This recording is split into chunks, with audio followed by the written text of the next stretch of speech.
بسم الله الرحمن الرحيم الحمد لله أعوذ بالله من الشيطان الرجيم بسم الله الرحمن الرحيم إن الحمد لله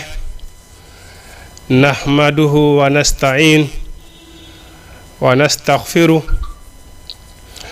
ونعوذ بالله من شرور أنفسنا ومن سيئات أعمالنا من يهد الله فهو المهتد ومن يضلل فلا هادي له وأشهد أن لا إله إلا الله وحده لا شريك له وأشهد أن محمدا عبده ورسوله أيها الإخوة الكرام والأخوات أحييكم بتحية الإسلام ألا وهي قائلا لكم جميعا السلام عليكم ورحمة الله تعالى وبركاته نعم مسيب جلبه باو إن يتد الله سبحانه وتعالى hatti nirde e yettugol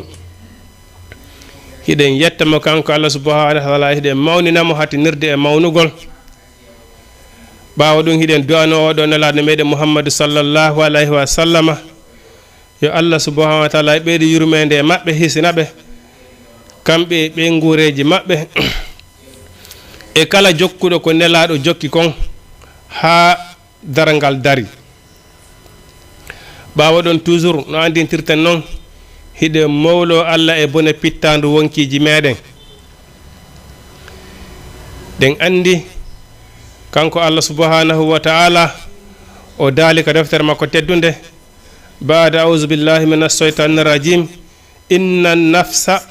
la ammaratum bisu'i illa man rahima rabbi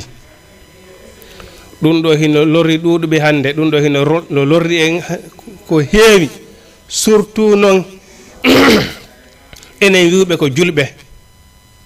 enen ɓeɗo julɓe wiɓe ngol ɗo konngol kalimatu tawhidi la ilaha illallah ay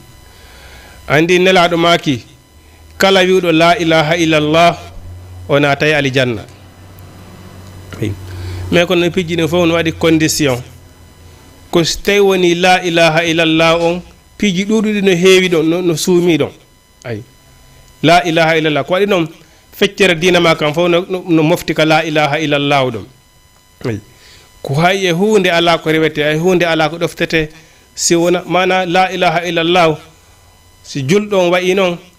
si o gonɗini konngol kalimati tawhidi la ilaha illallah ko kala ko tawi haray Allah e nelaɗo yiɗa yarlaki goɗɗo yiyatama ɗon ay a waɗata ɗum ɗon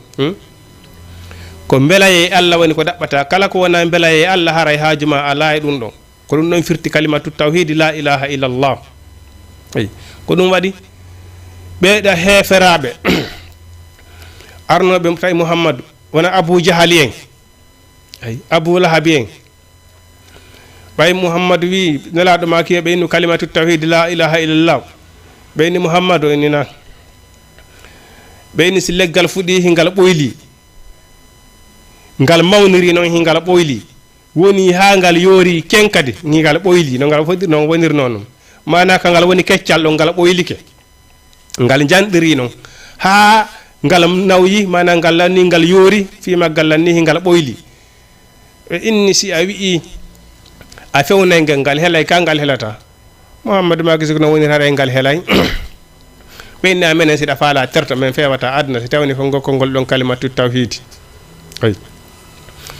joni noon kanko Allah subhanahu wa ta'ala o inni ɓe fewtunoɓe Muhammadu wolani ɓe ngol konngol ɗon ɓe wi kamɓe ɓe fewata ha ñande saabu honno par ce que ɓe wiyata la ilaha illallah ay Allah subhanahu wa ta'ala wi an oɗo julɗo wiwɗo la ilaha illallah hagayni sali goletirde konngol la ilaha illallah ngol ɓeyɗa heferaɓe no ɓurma hiɓe ɓurma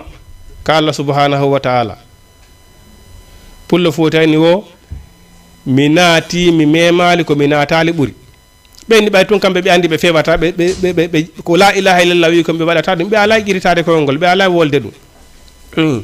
an noon julɗo ko noon qiritiɗa la ilaha illallah ha gaynuɗa ronkuɗa respectude konngol la ilaha illallah ngol ko honnum important ko honnum e jarin wondi ko honnum e jarin innirɗa la ilaha illallah ko honnum kalimatu tawhidi nafuma ay ala benna sens a wi la ilaha illallah no ɓoori torka honduko ma en tant que julɗo mais ko la ilaha illallah haɗuma kon fopp hiɗa nder ton bimɓe kede jemma e ñalorma a ɓannora ɗum sah ko la ilaha illallah firti ko a ɓannora ɗum no yurmi ko ɗum waɗi ɓeeɗo moften nelaɗo ñande janngo ayay malayka no ara ƴetta leɗɗe luuboɓe tappa ɓe haɗa ɓe moƴƴereji ɗi nelaɗo mouhamadou sallah sallam okka nelaɗo ena terteɓe ɓe ko moftani ɗen ni ɓe maka la mouhammadou ɓe sansino ko adduɗa kon ɓe sansino ayi nelaɗo noon maki man amila lay safi amruna faw warat ɗum kala golluɗo gollal tawi mi mouhammadu mi gollali ngal golle makko ɗen yiidale e golle an ɗen ɗe jaɓɓoytaki Allah subhanahu wa ta'ala ayi ɗum waɗi no hulɓini ko ɗo de sala inni innal munafiqina fi darkil asfali minan naari naafiqi ɓen ka koose yiite ley woni ko ɓe sumoyta hefera ɓen wona dow maɓɓe fi honnum bon andi ɓeeɗa ko Allah subhanahu wa ta'ala tikkani naafiqi kon o tikkana ɗum hay hefera ɓen par ce que hefera ɓen kamɓe ɓe andi place maɓɓe on très simple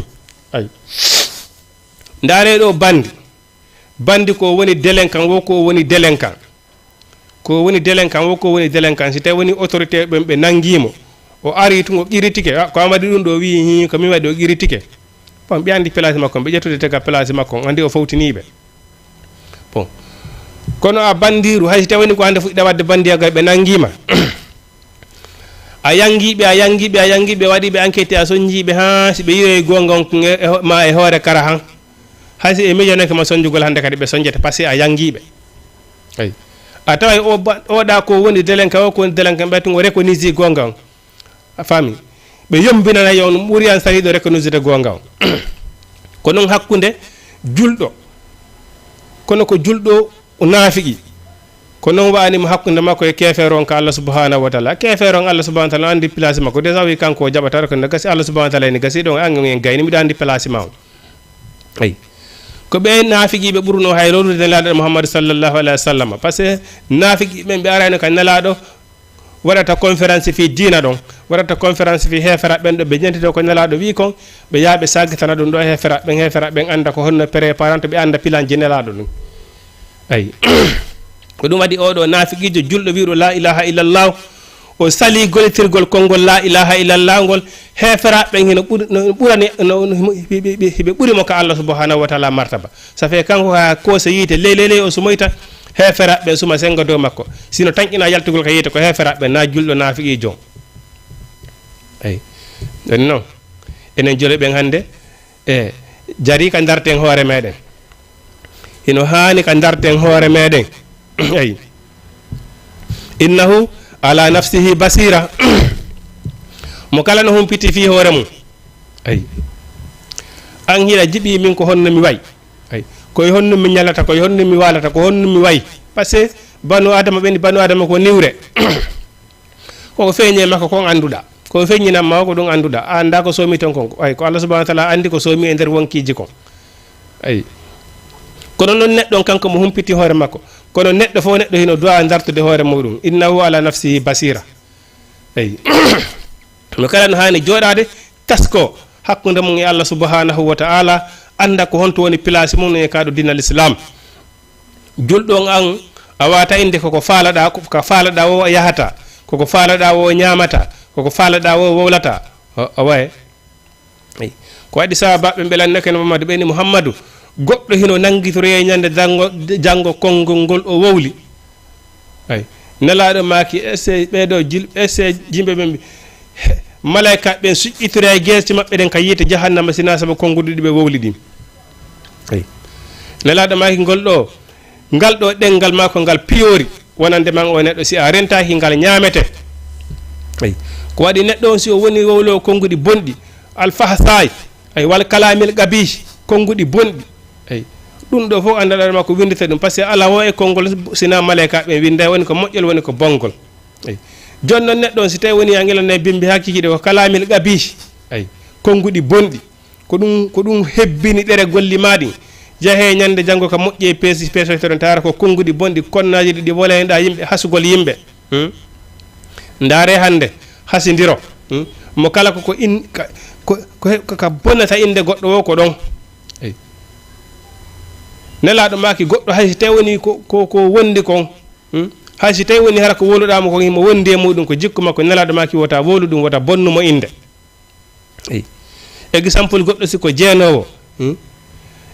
sariya l'islamu on newnanama ya yaltu wowlamo inna kaari ko jeenowo bonna inde makko sariya newna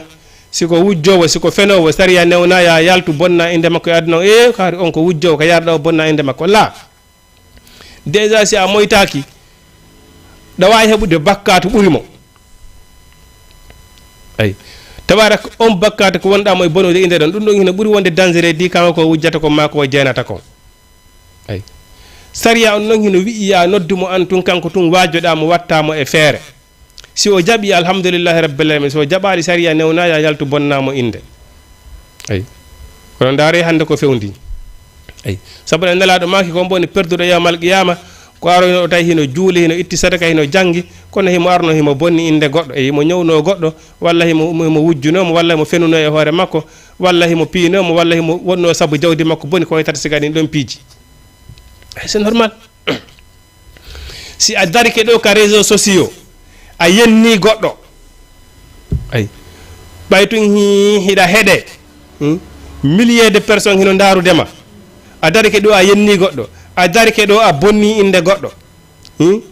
wallahi yawmal qiyamati on daroyte yeeso Allah subhanahu wa taala fami ñaawon hay si tawi noon on mo bonnoɗa inde mum ko réseaux sociaux ma on mo fennoɗa hoore muɗum ko réseaux sociaux hay si tawi woni ka yiite o yahoyta an ka kaari janna yahata Allah subhanahu wa taala ñaawa hakkudeji muɗum jonita haqqe makko ko bonnoɗa inde makko ko ayi ala kadi ko ɓurata heewde bonnude golle goɗɗo mabbude golle goɗɗo ko ɗe mawni wo ko ɗe mawni ko Allah subhanahu wa taala ala ko ɓurata ɗe bonnugol wa ñawugol goɗɗo ñoore no hulɓini ayi walla fenande nelaɗo maki mi haɗi on fenande ayi gawlu zuuri wa sahadati zuuri mi haɗi on wowlugol fenande mi haɗi on seedagol fenande ko hunde nde anduɗa hoore ma bonna e golle ko ɗe mawni wo ko ɗe mawni ayi ɗum noon oɗo nelaɗo meɗen Muhammadu sallallahu alaihi wasallam ko yen ɗoftomo iwtiren ɓaawo makko jokken ko Muhammadu jokkuno kon ha ñande dargal dari kono neɗɗo a wawi andude ɗum no wosite woni a janggi diina kam wondude e sariya ma sariya wondude diina l'islam kam ayi kono so tawini ko daragol o tun jokka weeli foti ayi sendidira hoore binde a julɗo anda hay tattaliw kono no jokkirta ko nelaɗo jokki ayi kono andata kono nelaɗo waɗi e putal neɗɗo si tawi woni o ari aduna ɗo tawi woni o andali ka ɗo diina haray marsali ayi haray aduna o marsirali mo ko ɗum waɗi so inni mo mawlo Allah e bonne ndiɗo pittaji wonkiji meɗen par ce que ko ɓuuri hewde kon ɗiɗo wonkiji ko yamirta en koko boni inna nafsa la maratum bessuyi ayi hande mo kala non koko faala kon ko ɗum waɗata beele mbeeleji aduna ayi mo kala kañum ko mapinono ko ɗo aduna o marsira tum weeli foti ayi marsali nam ko ɗum waɗi kanko Allah subhanahu wa taala wi babul ilmu ayi ko adi taw ko gandal ayi babul ilmu qabulal qawli wal amali ayi ko ɗeɗo golle ayi babul ilmi mana neɗɗon ko sayi o jangi taw gandal ngal woni ko adi Allah subhanahu wa taala wi iqra a jangu ayi iqra a jangu bi ismi rabbika inde joomi ma ayi bi ismi rabbika allazi khalaqaka on tagudama khalaqal insana ay o tagi neɗɗanke wa allamahu andini o ma la ya'lamu hunde ko anda ay kon ɗum wawata andinten ɗo piiji feƴƴinoɗi am 1900 ay kon ɗum wawate jore ɗo hande jangge wona histoire baba adama ay kon no wawate so hande ɗen jooɗo ɗo hiɗen jangga histoire annabi Moussa e Fir'auna ɗum hino yecci en ko heewi kono ko gandal ngal tum wawata andinde ɗum ɗon goɗɗo ko ɗum so Allah subhanahu wa taala inni jangge iqra a jangu ayi babul ilmu qabla qawli wal amali ko gandal ngal adiɗi fof ayi o wiye ayi oɗo o wi qabla qawli ko adi golle wal amali ko adi gon mana wowlugol wal amali e gollugol neɗɗon si a ari a naati ka diina e pocco pacannagol ton wowla ka jangana fi muɗum ko bakkatu wonɗa heɓude ay ma ara inna hiɗa gollude ka diina ara joni exemple waggute wota inna hiɗa juulude a sellina fatiya a anda ruku a anda sujudu a anda ko wiyete tayya ara innaɗa juulude ya quel important kono woni condition julde ma nden ay ko perdi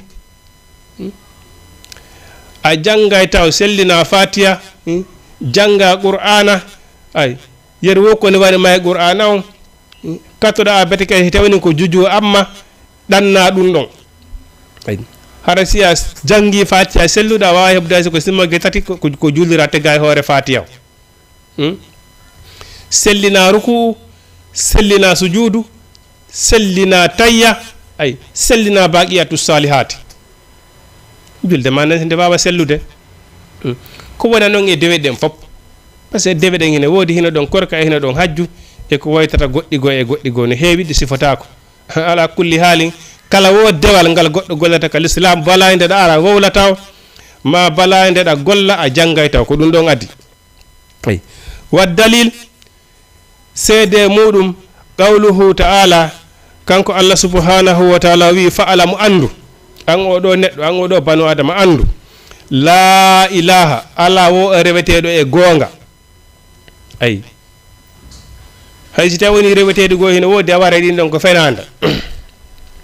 ko rewete hara ko gonga ala wo ko rewete e gonga illa Allah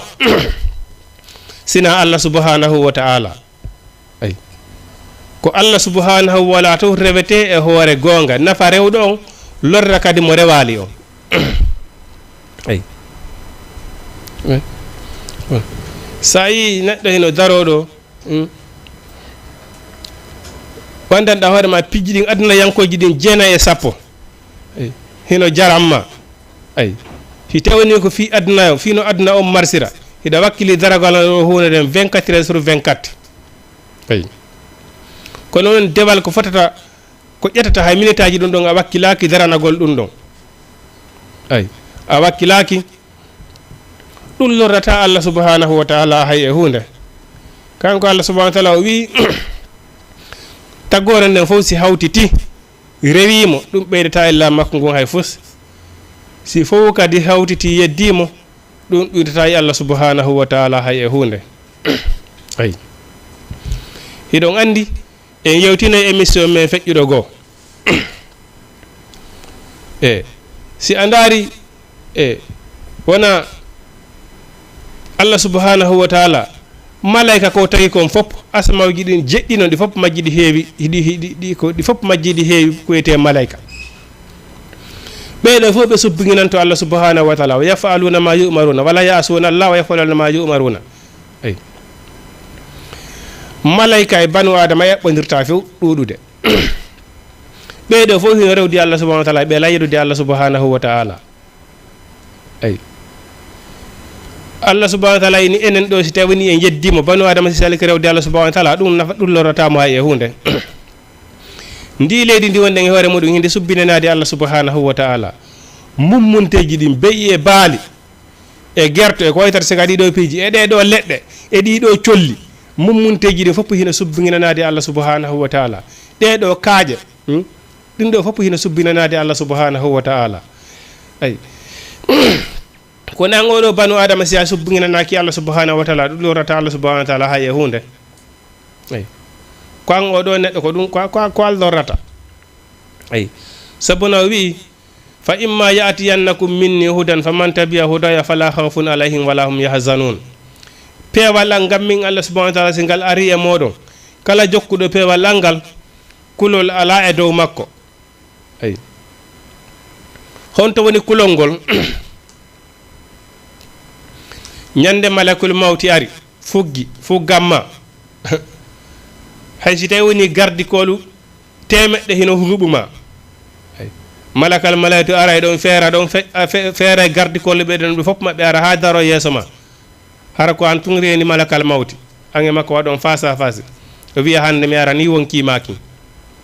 ahi si tawi noon pellet hiɗa anduno golle maɗen ha kullol ngol ko ɗon fuɗɗoɗa purtinade fewtamo e pourtant so arani wonki ki yahay la sakka bil mawti ay malakal mawti aranta wonki o nennanaki la so ari ki yahay ay joɗɗa ɗon fuɗɗoɗa purtinade o nangodiron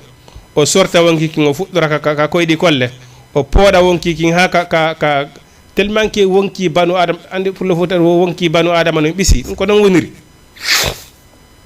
ko malayka capanɗe nayo aranta wonki wooti tellement que ko wonki ɓisi kon ayi joni noon so tawi woni ko neɗɗo yeddunoɗo Allah subhanahu wa taala si ɓe arani wonki makko en haara ɓe piya on tigi hiɓe daasa ɓeyna ukhrizu anfusakum yaltin wonki maki ayi par ce que banu adama kanko so tawi wona neɗɗo moƴƴanaɗo ila ko o fewtodiri e malakil mawti aray lakara on udditananamo mo reni ka fokkiti ton o inna o yaata hara o faalaka yaade o faalaka wonki kin sorto e pourtant le ki yahay ayya hara himo gartade si ɓe nangi wonki kin ittugol ki ka wonki kin manaka ka hoore peɗali ko ɗon ɓe fuɗɗotoki ko ɗon ki wonki kin fuɗɗita sortere ɓe addaki ɓe pooɗaki ɗon ha ka koppi nde ɓe hewta ɗon atawa kamɓe malayka ɓe hoore maɓɓe ara ɓe lakkama ayi ɓe waɗa escale ɓe fawto ka koppi ɗon hara ɓe ronki si ɓe fawtiki ɗon seeɗa ɓe ƴetta ɗon kadi ɓe gerta e wonki ki ha ɓe hewta ka keeci ayi hara ɗon kadi ɓe ronki ɗon noon hara fewndo on sa noon hiɓe nangama kadi hiɓe piyamo no wiɗen no exemple wona bandiro délinquant si nangama ɗo joni fokkintinama ɗo andi koɓe gertoto kon ayi joni si gendarme ɗo ari nanguima ɗo joni bandiro fokkintiniɗa gertike ɓe ɗante koɓe piyatama ɗon kon ko noon way ayi bon hara hiɓe piya on tigi hiɓe dampamo ay ko ndeññande noon woni kulol ngol ɓe adda wonki kin ha koppi ɓe fawto ɓe ƴetta ɗon kadi ɓe adda ha ka ɓernde ɓe fawto ay ɓe ƴetta ɗon ɓe adda ha ka looko ƴere so ɓe hewti ka looko ƴere on say ɓe malaika ɓe 40 wonnoɓe gaddude wonki ho ɓe hande kadi ɓe potto si ɓe on say noon ajara elu hirsowo on wara ay oyna potte ono hande kadi golle mon ɗellanni par ce que ara hewti hande kadi ka lannata ɗon ay so ɓe gerdi wonki kin ha hewti ka looko ƴere on say noon kanko malakala mawti o ɓatto o hirsa so hirsi hande kadi haray gasi ayi wonki kin ƴetteki naɓe ka sijjini ko woloyu koye woyndu yiite wondu ka koose yiite ley ko to wiyete sijjini ayi wonki bandiji ɗin ko toon naɓoyte ko toon wonki ki lettete ko ɗum ɗon on tigi anata ka gaburu ha ñande darangal dari ayi inna kitabal fujjari la fi sijjinum deftere golle yimɓe bombe ɓen no kay koose sijjini ka yiite sijjini wonki kin kinaɓe toon ay ko ɗum subhanahu wa taala inni joni noon jaɓuɓe goonga ɓen jaɓi peewal Allah ngal e nelaɗo on wala hawfun alayhim ɓen kamɓe ara ɓe hula wona kamɓe sunoyto ay ɗum ɗo fof ko aduna hewtoye noon ka laakara tigi tigi on neɗɗo on golle ɗen adde présenté yeeso makko yiite ngen uddite o ndaara wata pelete ɗe golle makko ɗo hannde ko yiite woni moye naɓude o jooɗo noon o miigito o ina ene jakasi mo wonno ko aduna mi golli ko moƴƴi ene hannde ko alijanna wodannolan ay ene weeli foti ɗaynilan ay beela e wonki yankin ɗaynilan ay Allah subhanahu wa taala nattan ko aduna mi golla ko moƴƴi Allah subhanahu wa taala no hay hata ɗum woɗɗi ay ko ɗum ɗo woni sunagol noon kulol suno kadi ɗum oyni ɓen jokkuɓe pewal ngal wala hawfun alayhim wona kamɓe kulol ala do wala hum wona kamɓe yahzununa ko ɓe suninoyte ayi on andi siko neɗɗo moƴƴanaɗo so tawni malayka yurmede arantamo hara ɓe arde coñci daneji hiɓe uura parfum si ɓe ari hara hiɓe mawlamo hiɓe udditi dambuɗe alijanna ɗen hiɓe hollamo alijanna ɓe na heyta hulu sa maayi hino alijanna on ko ɗum ɗo e ɗum ɗo haɓima beela meraji aduna wota hulu ha wonki kin sorte hara o andali ayi ɓe ƴenta wonki makko ɓe naɓa illiyina ka alijanna ka wiyete illiyina toon wonki makko ki naɓe toon kan kadi ki nemino ɗon ha ñande dargal dari ayi e ɗum waɗi neɗɗo moƴƴanaɗo kanko simo mayde o hulata o ɗeñƴotako ay amma noon siko neɗɗo o moƴƴanaka feere ala o hulay o ɗeñƴoto ay par ce que fof muɗum siko neɗɗo moƴƴanaɗo ko tongatamo yiwgol kaw yaata toon o hollede alijannaji ɗin ko malakal mawte awrude ayi siko neɗɗo mo moƴƴanaka kadi ko tongatamo hollede yiite ngen ko malakal mawti arde ayi ɗum noon wayni neɗɗon ko ya andu Allah taw andu Allah e nelaɗo on ɗum ko obligatoire si inna hiɗa gollude diina eyi yo Allah hawrinde en e tefore nelaɗo wona caka ni tum wallahi a jangganto Allah subhanahu wa taala noon bagore yurmede makko nden eyi neɗɗo o ɗaɓɓay tefore nelaɗo on Allah subhanahu wa taala bagorama yurmede makko nden eyi ko ya andu ala retoɗo suna Allah on sano fastaghfir li zambika hande kadi ɗum insinoɗa bakkatuji maɗi eyi neɗɗo on hebbinara wigol astaghfirullah subhanallahi walhamdulillah wallahu akbar wala ilaha illallah eyi nelaɗo maki konguɗi foygitiɗi ka hunduko tedduɗi ka Allah subhanahu wa ta'ala eyi astaghfirullah subhanallahi walhamdulillah eyi annabi Musa ndo wino yo Allah subhanahu wa ta'ala jonnumo konngol harawa kanko tum wolata ngol ɗon konngol ay Allah subhanahu wa ta'ala wi yo wi astaghfirullah subhanallah ay o inni Muhammad mofte maɗen fof no wolde ngol konngol ɗo ay Allah subhanahu wa ta'ala mofte maɗe mana tagore nen fof no wolde ngol konngol ɗo Allah subhanahu wa ta'ala inni anda astaghfirullah subhanallah si tawni waɗama e beɗo balance aduna on fof e ko woni aduna ko faɗama e beɗo balance astaghfirullah on peesay eyi ko ɗum si Allah subhanahu wa ta'ala waɗanemo ko wiyete baqiyatu salihati eyi moƴƴi heddotoɗi ko ɗum mana ko ɗum firti baqiyatu salihati eyi no gasa julɓe fof sa landi ko ɓeɗo ko ɗum woni baqiyatu salihati ara ɓe anda ko on toon pilasi ɗum ka julde ko honto eyi si a juuli ha gayni a salmini astaghfirullah capantate tati subhanallah capantate tati walhamdulillah capantate tati sa gayni watta ɗon la ilaha illallah wahdahu la sharika lahu lahul mulku wa lahul hamdu wa huwa ala kulli shay'in qadir ko ɗiɗo ko ɗum ɗo wiyete baqiyatu salihati ko ɗiɗo nelaɗo maki moƴƴi heddotoɗi kadi hay hunde ala ka bonnatadi hay joni noon si Allah subhanahu wa ta'ala wi astaghfirullah goto pettugo ko astaghfirullah goto pet si waɗama e beɗo balance aduna on fop e ko woni aduna on fop waɗama e beɗo balance Allah subhanahu wa ta'ala ini astaghfirullah on peesay akhi joni noon ilandema ka helli faɗa heɓuɗa duuɓi jeeɗiɗi ɓay ko ɗon julde farloto banu adama Allah subhanahu wa ta'ala ini yamire ɓiɓɓe mum ɓen julgol ko ɓeɓi duuɓi jeeɗiɗi ɗon ay ekkintinaɓe ɗon ha ɓeɓa duuɓi sappo si ɓe heeɓi duuɓi sappo ɓe juulali piyeɓe hara wona piggal barminaygal piggal needi andi noon ɓe julɗo ko yo juulu eyi joni noon ila ka neɗɗo heeɓi duuɓi sappo yeru wo ko allahu lan ɗon okkuma e duuɓi woni ko duuɓi nogay woni ko duuɓi capantati ko capannayyi ko capanɗe joyyi Allah newnanima a tabiti e nde ɗo julde tawi woni sakki wagutu a heɓay astaghfirullah a heɓay subhanallah capantati tati walhamdulillah capantati tati wallahu akbar capantati tati e pourtant Allah subhanahu wa ta'ala ni ko baqiyatu salihati mana ko moƴƴi heddotoɗi hay hunde ala ko bonnatadi eyi akhi ɗiɗo ɗum ɗo si waɗayama e beɗo balance mi tañƴini tum boneji maɗin ko ɗi ɗuuɗi woki ɗi ɗuuɗi ahi a taɓete no gasaɓe Allah subhanahu wa ta'ala bagore yurmede muɗum nde eyi kono noon si tawini on tigui no jaɓi ɗum ko sino gonɗini eyi hara wona onugol tun julɗo ka titir tun julɗo titir no hulɓini eyi eyi julɗo mais ko titir on tun golle mum ɗen e golle ko wiyete julɗo kon yiida nanda eyi insinanoɗa bakkatu ma on nelaɗo maki insinane on eyi min Allah subhanahu wa ta'ala inni astaghfiruna Allah subhanahu wa ta'ala nelaɗo maki kamɓe ɓe insinoto ko ɓuuri fandude kon e nder ñallal ngal laabi temedere ko ɓuuri fanɗude kon eyi astaghfiru li zambi mi'ati marra nelaɗo maki ɓe insinanto bakkatu maɓɓe on ko ɓuuri fanɗude kon e nder ñallal ngal laabi temedere ara ay e on yafoto dey durmaji ɗi no tampini men moƴƴa eyi mana ɓe insinanto bakkatuji maɓɓe ɗi ñallal ngal ko ɓuuri laabi temedere hara ɓe insinaki fes ɓe waɗay laabi temedere eyi ko waɗi noon ko heefay ɗum bakkatu itta bakkatu e neɗɗo fes eyi kabbulal qawli wal amali ko janngol ngol adi golle adi wowlugol ka diina naatugol e diina ka ngola toon ko annda ko musiba sabu nelaɗo maki kala fenuɗe hoore an hara yo prépare joɗorde makko ko yiyete jahannama. o in ilamu andu an oɗo neɗɗo rahimakallahu Allah subhanahu wa taala yurmama ma. Ay Allah subhanahu wa taala yurmama ko waɗi o tagima ka o addima ka leydi ɗo o timmini tere maɗe nde fopp majja.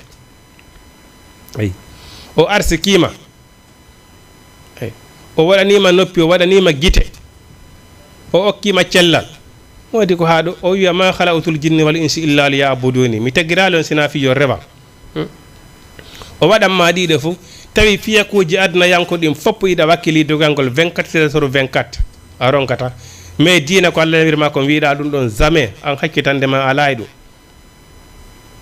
Allah subhanahu wa ta'ala ina gasi moƴƴi inna rabbika la bir mirsadi. Allah subhanahu wa ta'ala naka kala fuur mo habbima ɗon. Ay eyi no hugo kanko Allah subhanahu wa ta'ala no wodi ko yehi ha mana o ñaaɗi, o insiste, o wiyan oɗo banu adama sa wi an ko Allah yamiri kon wona haaje ma fes, an hakkitande ma ala ɗum ɗon. O wi a yaw ha heɓa leydi goo ka daroɗe harana e leydi ndi kanko Allah subhanahu wa ta'ala o we'itindi. way par ce que ɓay hara an Allah ko on gore ila insiste yeso Allah subhanahu wa ta'ala. Ay ɓayde insiste yeso Allah subhanahu wa ta'ala wi non, Allah subhanahu wa ta'ala wi ko ɗum ɗo mi faala, wiuɗa non Allah na ko faalɗa kon ko min mi faala kon. way joni ɓaya joni a opposike Allah subhanahu wa ta'ala tagguɗo ma adduma kar leydi ɗo ɗen, ittuɗoma e toɓɓere maniji, adduma e heɗɗere ƴiƴam, adduma e huyre, nden huyre o tagi ɗon koyɗe, o tagi ɗon juuɗe, o tagi ɗon reedu, o tagi ɗon sukundu, o tagi ɗon banu adama en complet. Ay o yaltimma ka bobo hum yawɗa ha wonɗa hellifaɗo, dariɗa hande kadi gaynanɗa piiji ɗi 9 Allah subhanahu wa ta'ala wi ko mi addirma ka aduna ɗo non ko ya rewa, wiwɗa non Allah mi watta ɗum. ko inni a gasi o wi so tawi woni ñiñi ko wolɗa kon ko goonga, yawa ha heɓa leydi goo harana leydi ndi Allah subhanahu wa ta'ala we'itindi, ya ha heɓa asama o hara sa tiggi tigui heɓa asama goo mo tiggatoɗa ndaara harana asama mo kanko Allah subhanahu wa ta'ala o waɗi sengo dow ma o, haray way haray holli hiɗa gorɗi. ay kono si tawi woni Allah subhanahu wa ta'ala wi ɗum da wi wona ɗum ko hoore leydi ndi Allah subhanahu wa ta'ala weɗini ko ɗon wonɗa watte ko falaɗa kon fof. ay haray a gorɗali yeeso Allah subhanahu wa ta'ala. ay fa ay Allah subhanahu wa ta'ala no yurmama waɗanima tere ma waɗanima piiji ɗi 9. ay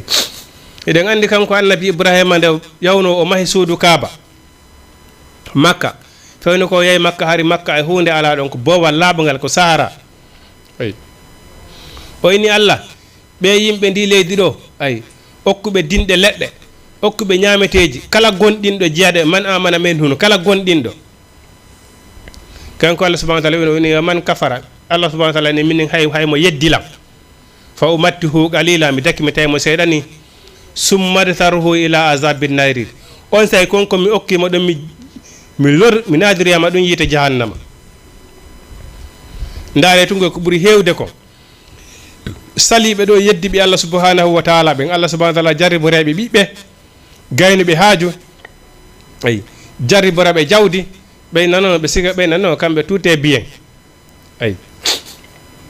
Allah subhanahu wa ta'ala inni mi fijo mi nanguitorɓe ɗum ɗon mi lorriyaɓe ɓen ɓiɓɓeɓe ɗon walla ne jari ɗum mi lorriyaɓe ɗum ɗon ñande janggo. sabu no kanko Allah subhanahu wa ta'ala o wi innama amwalakum wa awladukum fitina,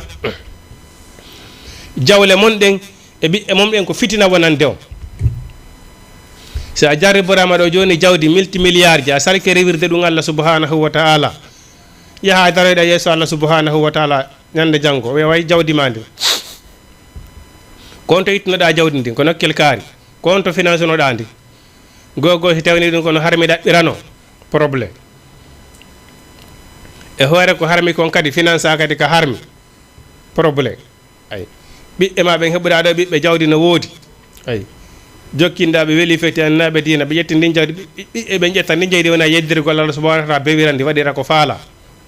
ay bone ɓiɓɓe ɓen wo bone jawdi ni wo ɗum ɗo fof huɓe ndoyama ñande janngo aray ɓiɓɓe jawdi e se ɗum nafima par ce que ko noon le ndiɗo jawdi neɗɗo ngo justifata yeeso Allah subhanahu wa taala ko honno heɓiri ndi ɓay o heɓindi ko honto finance ndi ɓe ayi ɓeɗo ɓiɓɓe ma kadi an e maɓɓe on waɗa contrat ndi yeeso Allah subhanahu wa taala ayi ɓe ɓiɓɓe ko an woni baba maɓɓe ayi ko an woni responsabilité maɓɓe andinaɓe diina ko andinanaɓe diina ɗum nde fof justoto yeeso Allah subhanahu wa taala ina ɗum a yata aljanna accaɓe ayi tu vois ko ɗum ko ɓuuri hewde kon ɓeyɗo yedduɓe Allah subhanahu wa taala jarboreɓe jawle e ɓiɓɓe fi yo o lettoyɓe fi no o nanguiraɓe o lettoroyaɓe ñande janggo innama amwalakum wa awladukum fitina ayi o inni andu noon oɗo neɗɗo ɓayi Allah subhanahu wa taala pelletti o yurmama o taguima o timminima tere maɗe fof o hokkima haqqil annahu ko woni yajibu no waɗɗi ala kulli muslimin e dow kala julɗo gorko wa muslimatin e julɗo sonnajo ta'allumu andugol haaji hissalasi masaila ɗeɗo lande tati neɗɗo fof neɗɗo mo kala yo dartuɗo hoore mum si tawi woni ɗeɗo lande tati on tigui hino andiɗe ayi hino gollitirde ɗe kadi hino reconise par ce que ko eni hino waɗɗi woni julɗo gorko woni julɗo sonnajo ayi lande tati wal amalu bihinna si tawi woni andiɗe kadi gollitiraɗe kadi ayi wona andugol ngol tum al ula ko honnu aranu ɗum kon nu anna Allah no Allah halagana o tagui en ɗum ɗo en fof hiɗen iriti ɗum ɗo hay heferaɓe hino iriti ko Allah tagui ɓe goy hiɗen iriti ko Allah tagui en wara zagana hiɗen iriti kadi ko Allah arsikata en walam yatrukna hamalan Allah akkitira leni tun o tagalen tun o adden ka naɗo akkitiri en ni tun ayi bal ko woni arsala o neli ilayna e meɗen rasulan nelaɗo Muhammadu sallallahu alaihi wa sallam ayi ko nelaɗo on addiraɗo ko tindingol en peewal kala ko moƴƴere heɓoto o innen ko ɗo moƴƴere nden woni ka bone woni ɗon o inna mi rentini on ɗum ɗo ko bone c'est très important andugol nelaɗo c'est très important andugol ko honno nelaɗo gollir diina ko honto nelaɗo rewi ayi ayi par ce que ko oɗo tun Allah subhanahu wa taala ni yon jokku si on jokki oɗo mi acciri on pigiɗi alqur'ana e sunna en tant que ɗon jokkiɗiɗo o majjata wa in tanazatum fi shay'in farudduhu ila Allahi wa rasuli si hunde jiɓi on nde waɗi compliqué rutte ka alqur'ana e ka sunna on yiyay joni lawol ngol ayi kono ko ɗum tampini en ayi enen a yiyata ɗo fi yimɓe no yeddodira ɗo ɓen a joni ko honnun nelaɗo wiye ɗum ɗo ma ko honnun Allah wiye ɗum ɗo ayi a minen dow karamo ka men ko ɗum ɗo wi a minen dow alaji kaari en min yenon waɗa ɗum ɗo a minen dow ustasi kaari en ko ɗum ɗo laa diina ƴettetake e mawɓe ƴettetake e waliyaɓe ƴettetake e ustasi kaari ƴettetake e alaji kaari ƴettetake e nene ma e bamma diina koye nelaɗo Muhammadu sallallahu alaihi wa sallam ƴettete laqad kana lakum fi rasulillahi uswatun hasana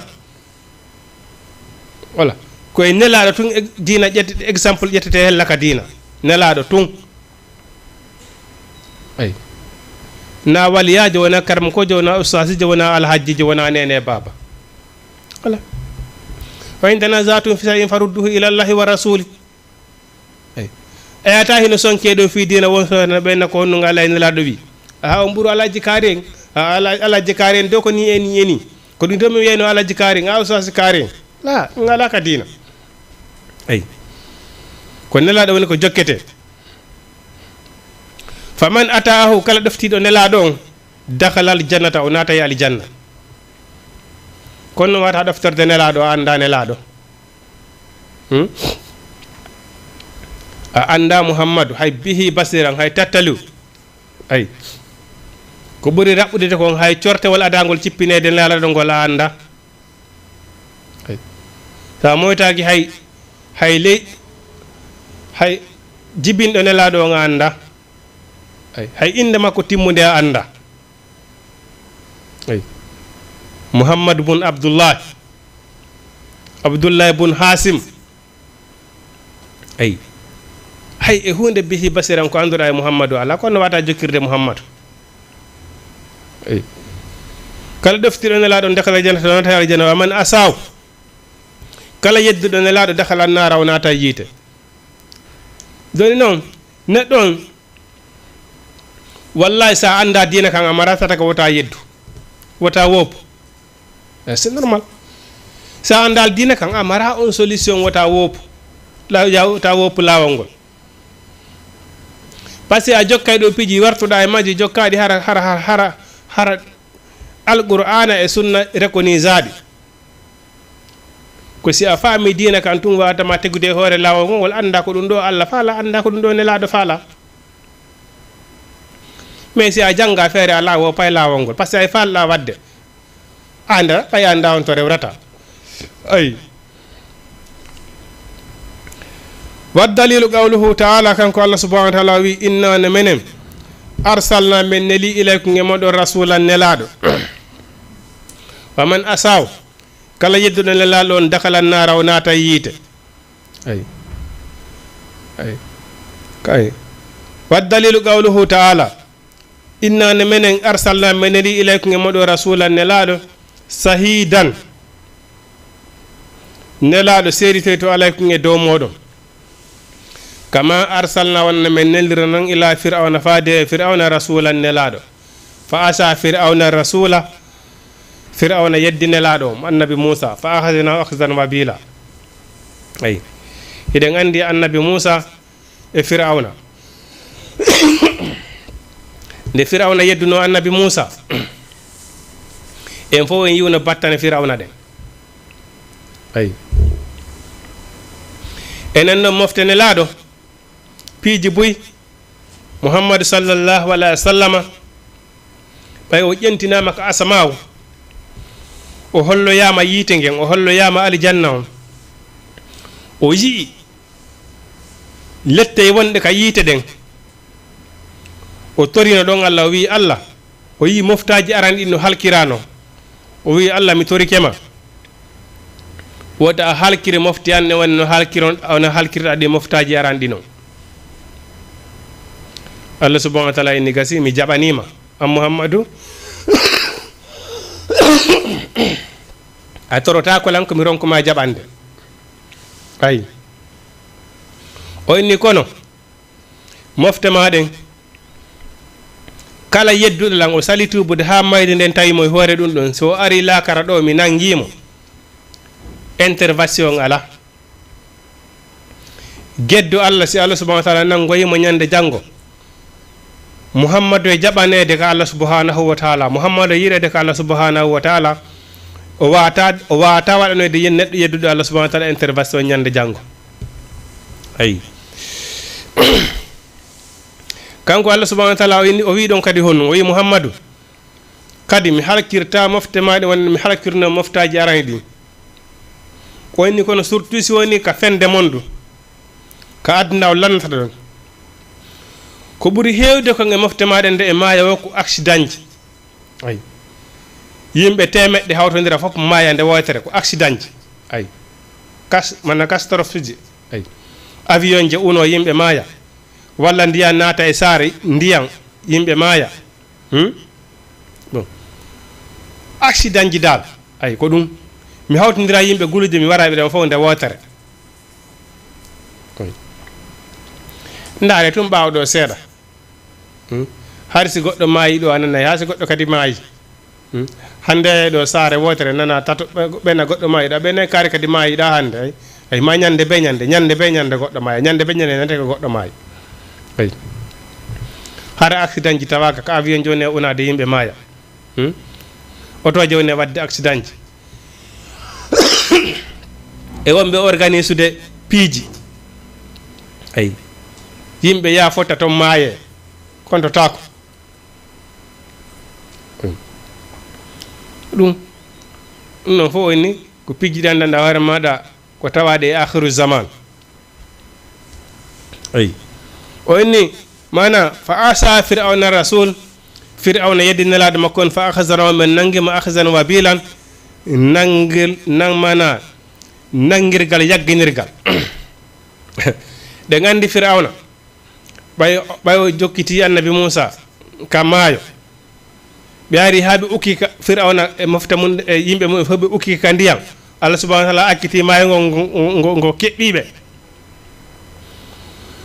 ko ɗon kanko firawna oyni oyni inni amantu bi rabbi Musa wa Haruna Allah subahanahu wa taala ni al ana a darani ka wi ana rabbukumul a'la komi woni Allah towɗo dariɗa inda kadi la a'lamu kun ilahin khayri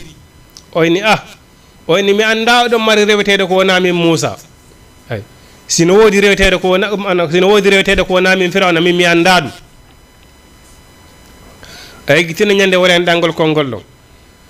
ara ha ange letta ɗen yiya letta ɗen wiya noon a gonɗini ɗum nafatama e hunde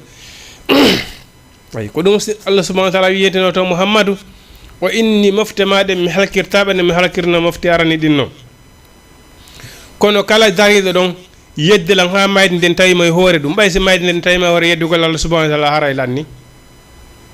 ay ko ɗum woni to ya ayyuhallazina amanu wala tamutunna illa wa antum muslimun kate dey nde mayde nden no ara onde mayde nden no arande tawa on heewre ɗon jebbinani Allah subhanahu wa ta'ala haray amali oui ida ƴetti hoore ma jonni Allah subhanahu wa ta'ala mbayde nden tawa ma e hoore ɗum no si ɗum woopi musiba par ce que haray lanni intervention ala hande kadi ayi Allah subhanahu wa ta'ala ni fir'auna ko gondinta nafatama hande kadi ay ko ɓay ha yande kadi laawi ko ɓayi letta ɗen inoɗa hande kadi a jaɓi ko ɗum Allah subhanahu wa ta'ala inni ɓe yahoɓe ha ɓe akkita aduna on fi aduna on accitiɓe ɓeyna noon hande kadi ɓe tuubi Allah subhanahu wa ta'ala inni o ha jakka e tuubu yemoɗum oui ko ɗum karmakoɓe goo makuno ɓe ni o piiji ndan kadi waɗa kadi waɗa hino moƴƴi ay kono mana mo duuɓi 50 mo duuɓi 50 si tuubi ina moƴƴi ha hino moƴƴi ko ɗum wiyete no moƴƴi ɓay haray o tuubi wiyetake o waɗali ko moƴƴi kono mo suka mo duuɓi 30 suka mo duuɓi 20 si tuubi ko foti ɓuri ɗum ala suka mo duuɓi 20 suka mo duuɓi 30 o tuubi wallahi oɗo o holliri ko tuubiri ko sabu kulol Allah wona sabu ƴiƴam makko metti ka ay no gasa o mo duuɓi 50 ko waɗa ko tuubiri no gasa bon hande kadi haray mo andi hay o heɓɓi pijjigo ko ɓay marsata ay mo andi ko feeti wo ko o feeti ha o inna gonga ɓe o laamoto janggo o remplace ay président on janggo kaɓe sukaɓe ɓe duuɓi 20 duuɓi 30 yata to mo andi o yata to ay on tigi hersi joni ta fotte to e ɓiɓɓe mum ɓen on tigi hersi joni o ta fotte to tanira e mum ɓen tuubira sabu ɗum Allah subhanahu wa ta'ala o ha jakay on tuububu yeeɗo ay ko tuubirɗa joni ko ɓay ƴiƴanɗam metti ko sabu ɗum ɗon tuubirɗa Allah subhanahu wa ta'ala o ha jakay ɗum ay wona ɓeno yaa ha taƴo hande kadi aduna on akkita ɗum hande kadi nano tuubude Allah subhanahu wa ta'ala o tabantaɓe oyni wona ɓen kadi ɗumen ma yara ko heferaɓe saliɓe ɓen noon kadi Allah subhanahu wa ta'ala jaɓantaɓe tuububuye kono neɗɗo on ko yo o tuubu fewndo ko tawata way ɗum ɗo holli ko kullal Allah woni ko tuubiri wona fi hande kadi ɓay aduna on accitimo ayi oyni honum min nangiri firawna nangal yagginirgal joni noon kala wonɗo ko Allah riɗo sali ko Allah sali ɗoftade Allah subhanahu wa ta'ala e nelaɗo mum on ha mayde nden tawimo e hoore muɗum o nangay on tigui nangal yagginirgal ɓurgal o nanguno firawna ngal ay haray noon hulɓinike ay woni on noon assaniyatu ɗimmum ɗum annallah no Allah la yarda o yiɗata an yusrika bihi nde o sirkane nde o kafide fi ibadatihi e dewe makko ɗen ahadum hay e goto la malakun muqarrabun Allah rewiretake e malaikaɓe ko malaikaɓe ɓuri battade Allah subhanahu wa ta'ala wona seydina Jibril kono wiyetake hay Allah e Jibril ay allah hay kanko e jibril ɓe ɓadnodirtake wala nabiyum wona annabajo kadi hay allah e annabajo ɓadnodirtake ay wala nabiyum mursalum wona annabajo waɗa kadi nelaɗo wa dalilu qawluhu taala kanko allah subahana taala o wi wa annal masajida ande ɗe ɗo juulirɗe lillahi ko allah ɗe wodani fala tadu'u wota on nodduduma allahi wondude e allah ahadan hay e goto wota on noddudu ka jullire to wondude e allah ahadan hay e goto ay ashaniyatu ashalisatu tataɓum ɗum ko hon an ko woni man ata ar rasula kala ɗoftiɗo nelaɗo on wa wahhada allahu o wotinɗini allah subhanahu wa ta'ala la yajuusu dagantako mo walatu weldugol man haadallaha wa rasula e on saliɗo allah sali nelaɗo allah ay ko ɗum waɗi ay ko ɗum ɓe wiɗo neɗɗo so tawina witu la ilaha illallah haray si a naatika hoggol islam julɗo on si tawini o naatika hoggol islam haray o innatako ko o faala o waɗata koko o faala o wattoto allah subahana wa taala inni coñci ƴette libasu taqwa neɗɗo ko ƴettu coñci kulol allah siko a sonnajo ne woodi coñci ɗi allah subahana wa taala suɓanima en tant que sonnajo julɗo ko ɗiɗo wattotoɗa c'est obligatoire ay siko gorko kadi waka zalika a wiyata a sonnajo julɗo ko a julɗo ko coñci ɗi heferaɓe wattoto ɗin ko ɗin ɓe wattoto ko heferaɓe moroto kon ko ɗum mortoɗa sonnajo julɗo wiya ka julɗo tawata islam o ne reconnaisi ɗum la amman tasabba bi qawmin fa huwa minhum kala nantitino yimɓe o jeyama e maɓɓe a sonnajo julɗo si tawni coñci ɗi heferaɓe ɓe wattoto ɗin ko ɗin wattotoɗa ya andu a jeyama e maɓɓe a yaltini hoorema ka hoggo julɗo a yalti a diwi hoggo ngo a yalti ka hurum ayi a julɗo gorko heferaɓe ɓen ko femboto kon ko ɗum fembotoɗa pelette falo jolokoji tufa kotani a gorko julɗo moragol a yalti ka hoggo julɗo a yaltini hoorema ka kalimatu la ilaha illallah a yalti ayi nelaɗo maki huɗama sonnajo nanitiniɗo e gorko huɗama on gorko kadi nanitiniɗo e sonnajo ayi hande noon en yii worɓe wonɓe arde ka réseau sociaux ɗo hino fali jolokoje hino tufi budde noppi hino waɗi morɗi hande ko ɓen woni e kellanede ka réseau sociaux ɗo fi mum ɓante ko ɓen woni heɓde wiiji ka réseau sociaux ɗo no hulɓini ha ɓen ɓe du'aka darede ɓen ɓe du'aka heɗitede ça fait ko ɓeydugol ɓe doole joni noon si a ɓeydiɓe doole tun ya andu hara a waɗatike ɓe wa ta'awanu alal birri wat taqwa wallodiri e hoore ɗiggere e hoore kulol allah wala ta'awanu bil ismi wal udwani wata wallita goɗɗo e hoore yeddugol allah subhanahu wa ta'ala ɓe wonɓe arde ka réseau sociaux ɗo worɓe no fali jolokoje ne waɗi saniji ne tufi budde noppi hino moori ɓen wota ɓe ndaara ɓen wona heɗeteɓe ko yaltuɓe l'islam ɗum ko haqqan ko wona noon kadi sonnaɓe ɓen sonnajo a comportoto comportement sonnajo libasu taqwa ya ayyuhallazina amanu khuzu zinatakum inda kulli masjidin hey ko noon julɓe ƴette coñci diina l'islam ɗi diina l'islam yamiri won ɗin ay woni a julɗo gorko a julɗo sonnajo a wiyata ko coñcol ngol faalaɗa wattotoɗa koko faalaɗa yata koko faalaɗa waɗata koko faalaɗa ñamata nelaɗo maki julɗo si a woni a wowlali duuɓi temedere lebbi temedere en tant que ndeɗa wola yo tawata sa woli konngol ya wolu konngol moƴƴol si tawini na ko moƴƴi wolata haray fanku ay kalimatu tayibu sadaka konngol moƴƴol ko sadaka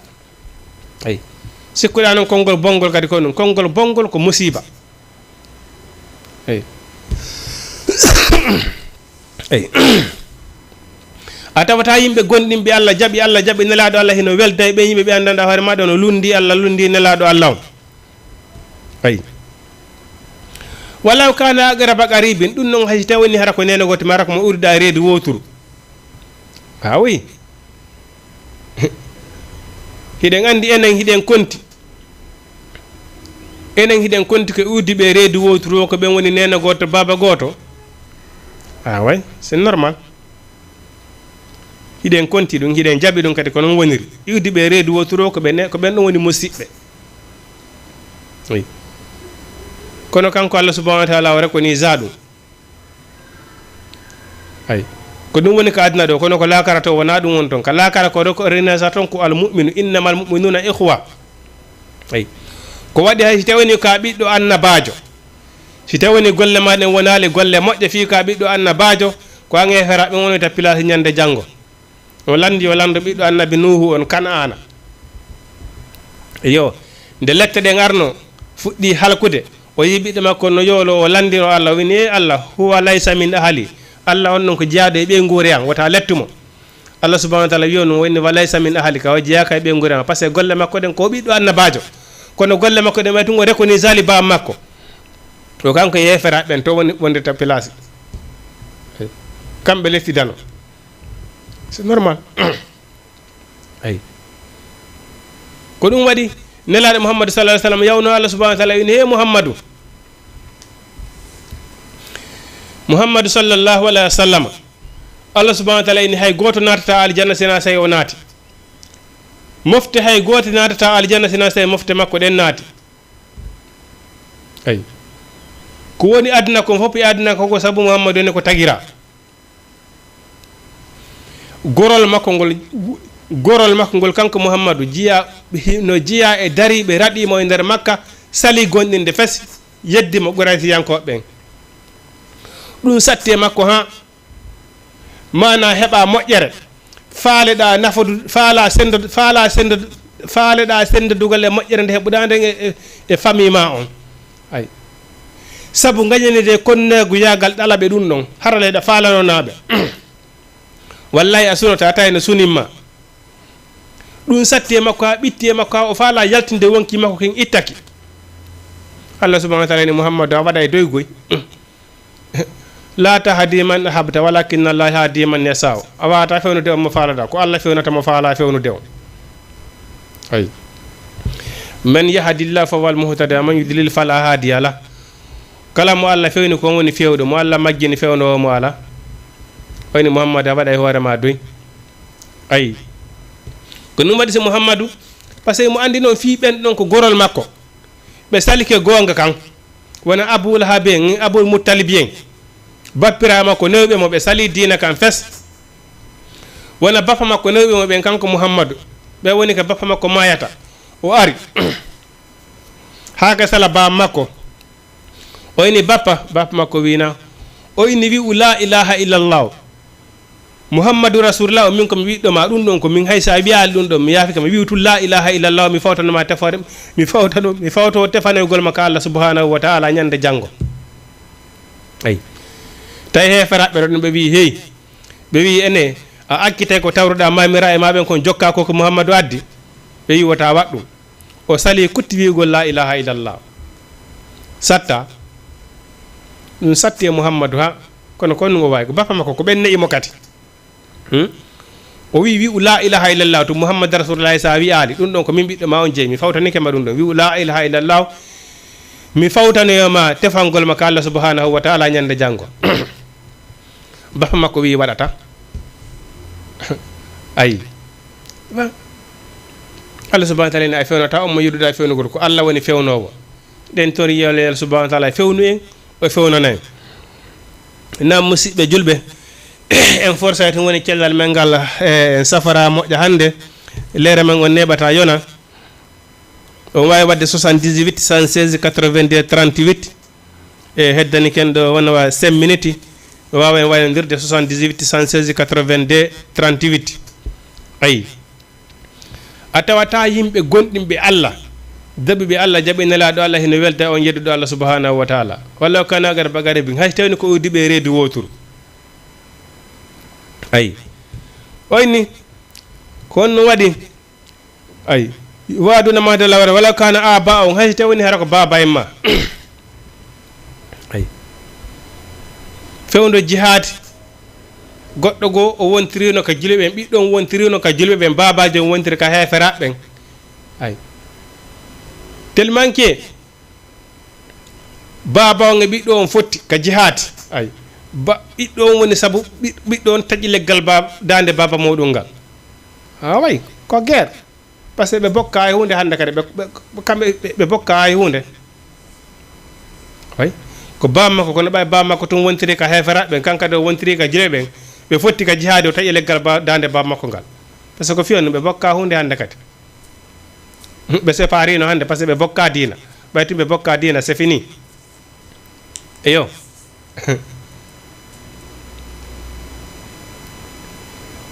ay ko ɗum waɗi haqqe wonɗo hakkude julɗo e julɗo on hino foori hino mawni ɓuri fayda hay haqqe wonɗo hakkude e hawtuɓe reedi wotoro nene gooto mana haqqe enɗan ka diina hino mawni ha eyi walaw kana aba on hay tawni ko baba maɓɓe aw ihwanahum mara ko musi e maɓɓe ɓen fof aw asiratuhum ma hara ko goral mangol fopp si woni yedduɓe Allah subhanahu wa taala nga jaɓi Allah subhanahu wa taala on wata hawrude ayi ko ɗum nan hayta hawrom ulaika ɓeɗo jaɓuɓe Allah jaɓi nelaɗo Allah kataba windama fi qulubihim ka ɓe refɓe al iman ko wiyete gonɗinal ay wa ayyaduhum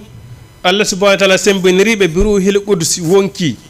wonki laaɓuki minhu ka makko wa yudkhiluhum o naadayɓe jannatin aljanna tajri harano ila min tahatiha sengole e aljanna on alal haaru canɗi ay khalidina fiha ko ɓe luttinteɓe toon radiyallahu anhum Allah no weltani ɓe waradu anhu hara kamɓe kadi ɓe weltani Allah subhanahu wa taala ay ko ɗum waɗi ndaare Muhammad ɓay makka o ari o waajiki ha o falama demunude mana ha hande hino woodi ay hande si a immike ɗo a yahi wona yoga e nokkeli kamen hande a tawi woɓɓe hino kohina hino wadde bidiyaji hino wadde sirkuji a ari a falama wagade ɗon adda ɗon tawhidi hara a heeɓi probléme ko neɓuɗa wolde ɗon heɓata majorité par ce que fi honnu ko duwanoɓe hikkade yeeso jama ɓen ko ɓen saloto fi honnu fi ɓay hiɓe wowa kohinede jonne gueɓe e hoore ko rewa joma juuɗe joma koyɗe fami ɓe jaɓata tawhidi tabata ɗon par ce que si ɓe andi si tawhidi tabiti ɗon hande kadi ɗen gueɓe ɗe ɓowno heɓude fof hande kadi fi mum jippoto ko ɗum hefera e makka ɓen sallorno Muhammadou ay innama akramakum indallahi atiqakum ko ɓuri martaba ka Allah subhanahu wa taala ko hulɗo Allah subhanahu wa taala ay heferaɓe ɓen ko ɗum ɓe salolno Muhammadou ko fi wata koɓe kohinano kon fima eɓanta kon ko fi ɗum wata yanu heferaɓe goo darino ɓe naɓeni meɗen mo andi Muhammadou ko addi kon ko gonga meɗen jabbi mais kono si men tawtimo joni ko hoyagal amen ngal yanay martaba men on yanay ko ɗum hayta men reconnaissamo joni noon kamɓe martaba maɓɓen ko biddi e sirku ko ɗum wonno martabaji maɓɓe ɗi rewgol Allah e hoore majjere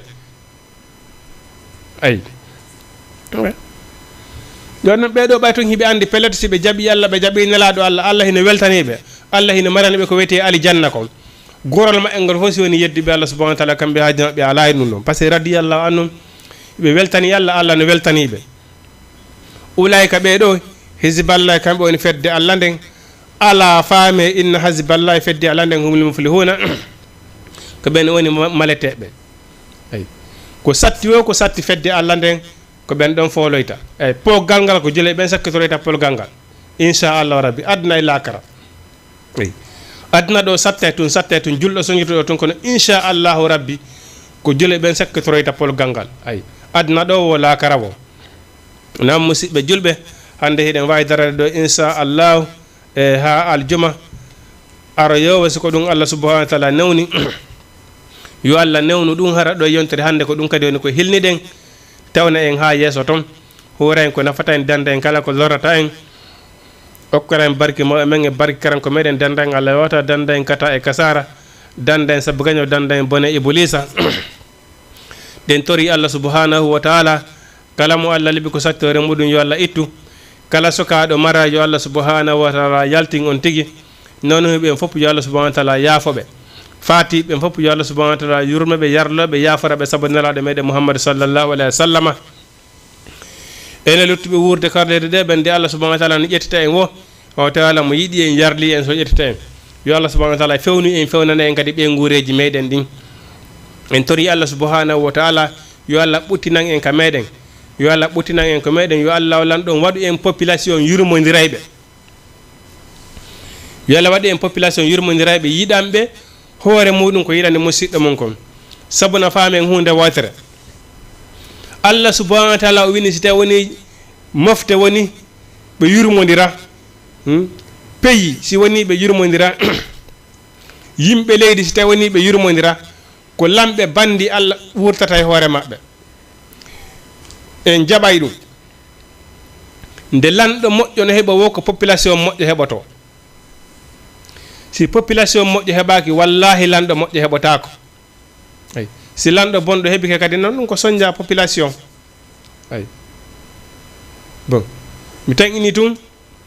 bon iɗen duwa wattande yiilay ɗum moƴƴa la yuminu ahadukum hatta yuhibbu li akhihi ma yuhibbu li nafsi ay Allah subhanahu wa ta'ala inni yimɓe si ɓe heɓali si ɓe moƴƴali yimɓe sara si moƴƴali ko lamɓe bomɓe Allah wurtata e hoore maɓɓe ay jinda kakkude gala lorraɓe ɓittinaɓe waraɓe soñjaɓe ɗum hino tabiti ken ay suratu sajada ay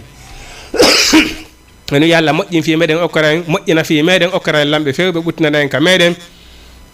waɗa leydi men di leydi dogantedi huuren ko nafaten dende en kala ko lorata en rabbana atina fi dunya hasanatan wa fil akhirati hasanatan wa qina azaban nar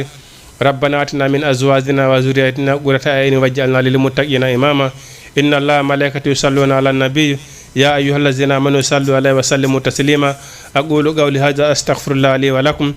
السلام عليكم ورحمة الله تعالى وبركاته بسم الله الرحمن الرحيم الحمد لله رب